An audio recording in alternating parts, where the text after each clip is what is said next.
में जनरल तारिक साहब, joint statement Pakistan China, उसके ऊपर आपका रद्द अमल। आपने बड़े जामे तरीके से इसका इंट्रो में जिक्र किया है और मैं समझता हूँ कि ऐसा जॉइंट स्टेटमेंट मैंने तो पहले नहीं देखा। बहुत ही जामे, बहुत ही मुफस्सल और बड़ी क्लैरिटी के साथ। अब देखिए जॉइंट स्टेटमेंट में क्या है। वो कह रहे हैं कि पाकिस्तान और चाइना का शेयर्ड विजन है फ्यूचर के बारे में और शेयर्ड हमारा फ्यूचर है और हमने एक ऐसी कम्युनिटी को बिल्ड करना है जिसका एक विजन भी इकट्ठा है और उनका मुस्तकबिल भी एक दूसरे से जुड़ा हुआ है। और देखें उसमें आप कोई सब्जेक्ट ले लें, उसमें जिक्र है, डिफेंस का जिक्र है, सिक्योरिटी का है, डिप्लोमेसी का है, स्पेस का है, सिक्योरिटी का है, कनेक्टिविटी का है, पीपल टू पीपल कॉन्टैक्ट्स का है। जैसे आपने कहा टीटीपी का जिक्र किया हुआ है, खुजरा पास का जिक्र किया है, ग्वादर पोर्ट का उन्होंने जिक्र किया है और ये जो अभी मामला आते हैं इनका जिक्र किया है। देखें, और उनका खुंजरा पास एक जो है पाकिस्तान को कनेक्ट करता है चाइना के साथ, इसको हम बहुत बड़ा अपग्रेड करेंगे। और ग्वादर पोर्ट जो है वो सीपे के साथ तो जुड़ी हुई है, अब ये रीजनल ट्रेड का हब बनने जा रहा है। और पाकिस्तान की जो लोकेशन है वो South Asia, Central Asia, China के साथ, और हम इसे gateway to Middle East समझते हैं। और उन्होंने कहा कि एससीओ में भी पाकिस्तान जो है वो उसकी जो है क़यादत संभालने जा रहा है 2026-2027 में, और हम उसकी तरफ देख रहे हैं और पाकिस्तान को हम अपना एक जो ऑल वेदर ट्रस्टेड फ्रेंडशिप की तरफ देखते हैं। तो दुनिया को एक बहुत बड़ा स्ट्रांग मैसेज दिया उन्होंने पाकिस्तान और चाइना ने कि तो चाहे रीजनल मामलात हैं चाहे इंटरनेशनल, चाइना और पाकिस्तान साथ खड़े होंगे। मेरे ख्याल में 14 अगस्त को हमें उसकी एक झलक कुछ डिफेंस इंडस्ट्री, डिफेंस के कोऑपरेशन में भी नजर आएगी। J-10Cs पाकिस्तान और हासिल कर रहा है चाइना से, इसके अलावा F-35 की बात अब हो रही है। देखें तो वो 14 अगस्त को हो सकता है हमें उसकी झलक भी नजर और आए। पाकिस्तान के सिर्फ वाहिद मुल्क है जिसके एस्ट्रोनॉट चाइनीज स्पेस स्टेशन पे जाने के लिए चाइना पहुंचे हुए हैं, और पाकिस्तान पहला होगा गैर मुल्की जिसके एस्ट्रोनॉट्स चाइना के स्पेस स्टेशन होंगे। और तो हमारी देखिए HQ-19 जो उनका न्याय डिफेंस सिस्टम है, आई थिंक वो भी पाकिस्तान उनसे एक्वायर कर रहा है। तो डिफेंस के देखिए शोबे में बहुत ही जो कम्प्रीहेंसिव कुछ चाइना के कोऑपरेशन है। पास है वो समझिए हमारे पास है, अगर और हमने भी उनकी बड़ी हेल्प, और जो हमारे पास है वो चाइना के लिए है। तो पाकिस्तान इंशाल्लाह, पाकिस्तान का टेक ऑफ का टाइम आया हुआ है और पाकिस्तान अब राइज करेगा, शाइन करेगा, और दुनिया की कोई ताकत पाकिस्तान चाइना को, पाकिस्तान सऊदी अरेबिया को, पाकिस्तान टर्किया को अंडरमाइन नहीं कर सकती। हमने तो जॉइंट स्टेटमेंट पढ़ी है, जो बायलैटरल एग्रीमेंट्स है उसकी रोशनी में सबसे बड़ी अचीवमेंट आप क्या मानते हैं? मलिक साहब, सबसे पहले तो मैं इस विजिट के बैकग्राउंड में ये बात अर्ज करूं कि मुझे आप 1 मिनट देंगे। अल्लाह ताला के फजल से पाकिस्तान को इस साल जो कामयाबियां हासिल हुई हैं वो मार्का हक में कामयाबी की शक्ल में हो, या पाकिस्तान का बैनुल-अक़वामी सालसी और सफारती के हवाले से एक मुनफरिद मकाम जो अल्लाह ने हमें दिया है उस हवाले से हो, ये बहुत बड़ी अचीवमेंट्स हैं। और यहाँ आप जब हमारी मुलाकात गैर मुल्की सफ़ीरों से होती है तो वो भी बड़े मुख्तलिफ अंदाज से, बड़ी इज्जत से और बड़े वक़ार से पाकिस्तान का नाम लेते हैं। ये हमारे लिए बहुत एक खुशी और एजाज़ की बात है। लेकिन ये थोड़ी सी तमीज़ मैंने इसलिए बांधी कि उसको अगर आप हालिया विजिट से लिंक करें तो इस विजिट और उसके साथ साथ दीगर तमाम वो इकदाम जो इस वक्त मौजूदा गवर्नमेंट और फील्ड मार्शल सैयद आसिम मुनीर साहब की सरबराही में लिए जा रहे हैं, इससे पाकिस्तान को जो हम ट्रांसलेट की बात करते हैं, हम तमाम बेनिफिट्स को और फवाइद को अपनी आवाज़ से मुल्क में ट्रांसलेट करना सफर का आगाज है। इन कामयाबियों से मैं अक्सर कहता होता हूँ कि सिर्फ खुशी मनाना ही मकसद नहीं है हमारा या टारगेट नहीं है। जब तक ये ट्रांसलेट नहीं होगा, हमारी इंटरनल स्टेबिलिटी, पाकिस्तान की तरक्की, पाकिस्तान की मैशत, हर चीज़ मजबूत होगी, पाकिस्तान के अवाम खुशहाल होंगे। तो हम समझते हैं कि ये उस कामयाबी के जो दायमी असरात हैं वो अवाम तक पहुँच रहे हैं और पाकिस्तान जो है वो फल फूल रहा है और तरक्की कर रहा है। अब इस विजिट के हवाले से स्पेसिफिकली अगर आप देखें तो हमारे वो तमाम मिनिस्टर्स जो हैं वो प्राइम मिनिस्टर साहब के साथ थे, हमारे जो डिप्टी प्राइम मिनिस्टर हैं वो साथ थे, फील्ड मार्शल साहब जो हैं वो प्राइम मिनिस्टर साहब के साथ वहाँ मौजूद थे पूरे डेलीगेशन में, और जो चाइनीज़ हुकाम के साथ वहाँ पे जिस तरह मुलाकातें हुई और मुख्तलिफ जो हमारी सेगमेंट्स हैं ट्रेड के, हमारी एक दूसरे के साथ रवाबित में जो कमर्शियल एक्टिविटीज़ इन्वॉल्व हैं, और ख़ास तौर पे मैं CPEC का जिक्र करूँगा कि जो कि जैसे हमने हमेशा कहा है कि एक पिछले दौर में उसमें कोई खातर खा आप ये कहें कि हम अचीवमेंट हासिल नहीं कर सके थे, उसको रिस्टोर किया गया है। उसकी तमाम जो अहदाफ और टारगेट्स हैं वो अब बिल्कुल हैं और इंशाल्लाह तौर पे काम होगा। पाकिस्तान के अंदर सरमायाकारी आएगी, पाकिस्तान में बिजनेस आएगा और चाइनीज जो है, जो हमारे बहुत टाइम टेस्टेड दोस्त रहे हैं और आज भी हैं, और हम उनके मार्का हक में मैं जरूर जिक्र करूंगा कि उनकी पाकिस्तान का जो सपोर्ट है वो पूरी दुनिया की पूरी जिंदगी के लिए मैं समझता हूँ कि हम याद रखेंगे। उनका हमारे ऊपर जो है ये एक बड़ा कर्ज है और हम आइंदा भी इंशाल्लाह ताला मिल के हम आगे बढ़ेंगे इस खत्ते में अमन के लिए, इस खत्ते में तरक्की के लिए, इस खत्ते में हर तरह के ताउन दोनों मुल्कों को इंशाल्लाह ताला वो उनके दरमियान रहेगा और इसके असरात जो हैं वो इंशाल्लाह बहुत ही ज्यादा फ्रूटफुल होंगे। बहुत शुक्रिया। शफी जान साहब, आप फरमाइएगा, आपकी नज़र में इस विजिट की आउटकम और अचीवमेंट्स क्या है? सबसे पहले नदीम साहब आपका शुक्रिया। जहां तक चाइना विजिट की बात है तो पाकिस्तान और चीन की जो दोस्ती है वो लाजवाल है। हमेशा पाकिस्तान ने भी और चाइना ने भी जब भी एक दूसरे पे जब भी मुश्किल आई है, दोनों ममालिक एक दूसरे के पीछे खड़े हुए हैं। ये चीज साइड पे रख के कि किसकी गवर्नमेंट है, कौन हुकूमत में है, लेकिन चाइना और पाकिस्तान की दोस्ती जो है वो लाजवाल रही है। हालिया जो दौरा है, जो एक शेयर्ड आपने कहा कि एक स्टेटमेंट भी आ चुकी है जो कि खुश आइंद है। पाकिस्तान को इससे बेहतर फैसले करने पड़ेंगे और पाकिस्तान को एक तरक्की की नई राह पे भी इस तरह हम जा सकते हैं जिस तरह सी पैक का जिक्र किया गया। फिर मार्का हक में भी चाइना का एक रोल रहा है, वो पाकिस्तान के पुष्ट पे खड़ा रहा है। लेकिन चाइना ने हमेशा ही पाकिस्तान का साथ दिया है और जो हालिया एक विजिट है, जो हमारे सिटिंग गवर्नमेंट है वो वहां पे मौजूद थे, जनरल आसिम मुनीर साहब वहां पे मौजूद थे। तो एक शेयर वहां से एक स्टेटमेंट आना एक अच्छी सिफारतकारी का नतीजा है।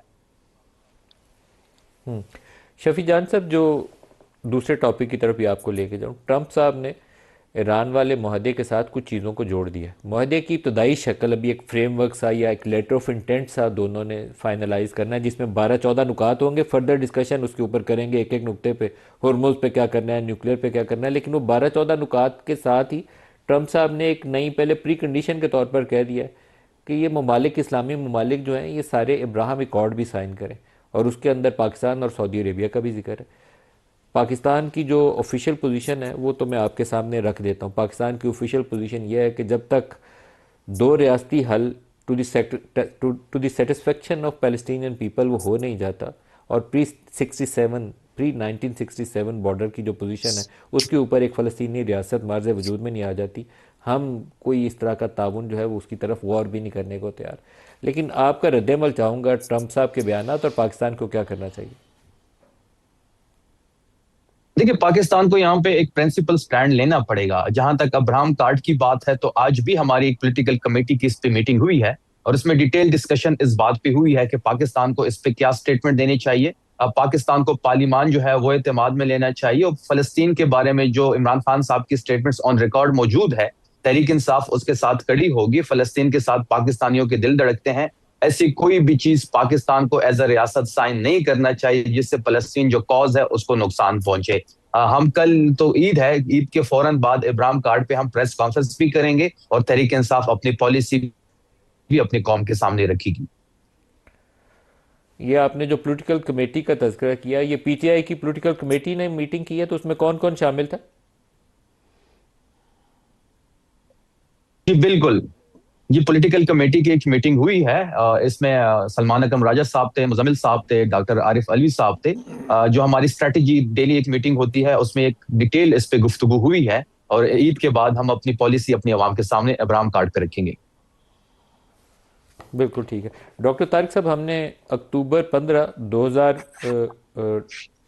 जल तारिक साहब से पूछा, जल तारिक साहब से अक्टूबर 15 2025 हमने एक इंटरव्यू किया था डिफेंस मिनिस्टर ख्वाजा आसिफ का, तो वो आज स्टेटमेंट सोशल मीडिया के ऊपर काफ़ी गर्दिश कर रहा है। पहले तो मैंने उसकी तारीख इसलिए वाजे किया कि कन्फ्यूजन ना रह जाए, ये 15 अक्टूबर 2025 का इंटरव्यू है, आज या कल का नहीं है। क्लिप मेरा नहीं ख्याल कि हम किसी भी ऐसे एकॉर्ड में शामिल हों जो हमारे बुनियादी जो नज़रियात हैं उसके साथ क्लैश करे और मेरा ख्याल है इस वक्त कोई इनिशिएटिव इस सिलसिले में हमारी तरफ से नहीं लिया गया, ना हमें किसी ने कहा है। हुकूमत को किसी लेवल के ऊपर अप्रोच किया गया यूएस स्टेट डिपार्टमेंट से या किसी और जगह से? मैंने we have a very clear stand कि ये चीज़ जो है हमें एक्सेप्टेबल नहीं है। और अब दूसरा ये है कि हमारे पासपोर्ट के ऊपर जो है हम वाहिद मुल्क हैं जिनके ऊपर जिनमें इंक्लूड ही नहीं है इसराइल का नाम। सर उस वक्त भी बड़ा शोर होगा था, तो मैंने ख्वाजा साहब से इसके ऊपर, ख्वाजा साहब से भी किया और एक आध कोई और भी इंटरव्यू था, लेकिन ये क्लिप आज कुछ काफ़ी इंटरनेशनली रेलेवेंट था। आज कोई इंडियन मीडिया ने, बाकी लोगों ने भी इस क्लिप को प्ले कर रहे हैं, लेकिन ये पुराना है इसलिए मैंने दोबारा दोहराया कि ये 15 अक्टूबर 2025 का। तो उस वक्त ये हमारी पोजीशन थी, आई थिंक आज भी यही, लेकिन आपका रद्दमल चाहूँगा। ट्रंप साहब ने अब ये इशू टेकअप किया है मुख्तलिफ वर्ल्ड लीडर से, बशमूल field marshal. I think Trump साहब को अल्लाह करना चाहिए कि शुक्र करें कि पाकिस्तान ने उनकी डील जो ऑलमोस्ट था तमाम मेजर पॉइंट्स पे एक एग्रीमेंट करा दिया, और इस बात को इस स्टेज पे करना तो मेरा ख्याल है कि डील को स्पॉइल करने के बारे में है। और देखें इब्राहिम अकॉर्ड जो बनाया गया 2020 में, दो गल्फ स्टेट यूएई और बहरीन ने इसराइल को एक्सेप्ट किया और मोरक्को और सूडान ने किया, और उससे पहले कैंप डेविड अकॉर्ड 79 में इजिप्ट ने किया था, और 94 में फिर जॉर्डन इजराइल पीस ट्रीटी के नाम पे उनको एक्सेप्ट कर लिया। तो ये ममालिक हैं मुसलमान जिन्होंने उनको एक्सेप्ट किया है। और अगर आप इब्राहिम अकॉर्ड को अगर पढ़ें तो उसके ऑब्जेक्टिव जो दिए हुए हैं उसमें ये बताया गया है कि इसराइल से डिप्लोमेटिक रिलेशन रखें और आपस में ट्रेड, उसमें टेक्नोलॉजी और सर नाम इब्राहिम अकॉर्ड रखा गया। बात पे आ रहा हूँ, तो ये जो था ट्रेड, टूरिज्म और टेक्नोलॉजी और सिक्योरिटी के मामला में होगी कोऑपरेशन, और एक ज्वाइंट मैकेनिज्म होगा फॉर कॉमन थ्रेट, और उसमें ईरान को कॉमन थ्रेट बताया गया है। तो जब इब्राहिम अकॉर्ड में इसलिए तमाम बेसिस देखें अमेरिका के, ट्रंप साहब तो ईरान को भी कह रहे थे कि आप इसका हिस्सा बन जाए, क्या डायकोटमी कि जिसको थ्रेट बनाया गया, जिसके बेसिस पे तमाम बेसिस अमेरिकन के मिडिल ईस्ट में बिछाए गए, अब उसी मुल्क को कह रहे हैं कि आप ज्वाइन कर लें। तो पाकिस्तान का देखें कायदे आज़म से लेके आज तक जितने भी पोलिटिकल पार्टीज हैं, पाकिस्तान के अवाम है, हम फ़लस्तीन के साथ खड़े हुए, इसमें कोई दो राय नहीं है। हम उस वक्त तक इसराइल को नहीं एक्सेप्ट करेंगे जब तक कि फ़लस्तीन रियासत का हकूक उनको सेपरेट फ़लस्तीन रियासत नहीं बनती और यरूशलेम उसका कैपिटल नहीं बनता। पाकिस्तान का स्टांस बड़ा क्लियर है, इसमें कोई दो राय नहीं हो सकती। चाहे आप असेंबली का इजलास बुलाएं, चाहे पार्टी डिस्कस करती रहें, इसराइल पे हमारा बयान बड़ा क्लियर है, हम इसराइल को एक्सेप्ट नहीं करेंगे। और जो इब्राहिम अकॉर्ड ने बजाय अरब ममालिक को फ़लस्तीन के कॉज से मजबूत करने, जुड़ने में बजाय मदद देने के, फ़लस्तीन काज को नुकसान पहुँचाए। ये बात दुरुस्त है आपकी। डॉक्टर तारिक साहब से भी आई थिंक इसके ऊपर राय ले लें। डॉक्टर तारिक साहब, हुकूमत का क्या रद्द-ए-अमल है इसके ऊपर?